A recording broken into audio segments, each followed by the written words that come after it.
Oké, cool, die is vir julle grappie, is ongelukkig in Afrikaans, want my Engels is op. Wat is vinniger, 'n klein haas of 'n groot haas? Ek gaan nou vir julle die antwoord gee hierna. Ek het vandag 'n Audi A4 wat 'n limp mode is met 'n turbo boost pressure sensor fout en die ding wil nie weggaan nie. Nadat die kliënt al 'n klomp goed verander het en sensors verander het, was almal vasoortuig is die issue.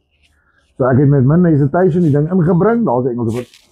Op die bench getoets, alles toets reg. En ek roel toe die ECU uit, hy's reg. Gaan terug na die kar toe, plug hom in, dan gaan die kar weer haywire. Ons begin toe deurgaan op die bedrading op die ECU, maak seker alles kom tot waar dit moet kom. En dit is daar. En ek roep toe vir my ouers, ek sê gaan plug gou die ding en check net weer. Plug hom in, dan gaan dit weer haywire. So op die bench toets dit reg, op die kar toets dit nie reg nie. Toe ek eventually net sê slow everything down, stop na die kar toe, ek check, maar hierso is 'n draadjie wat nie moet wees nie, 'n gryse. En die wiring diagram sê dan moet 'n gryse wees na die boost pressure sensor toe. En as jy daar nie, toe ek die grys draadjie volg, toe sien ek hy gaan reguit na die EGR valve toe. En die plugs is presies dieselfde. So almal ry hulle die hele tyd flip en om. So die antwoord is die klein haas is vinniger. So hoe minder jy haas, hoe vinniger kry jy 'n probleem opgelos.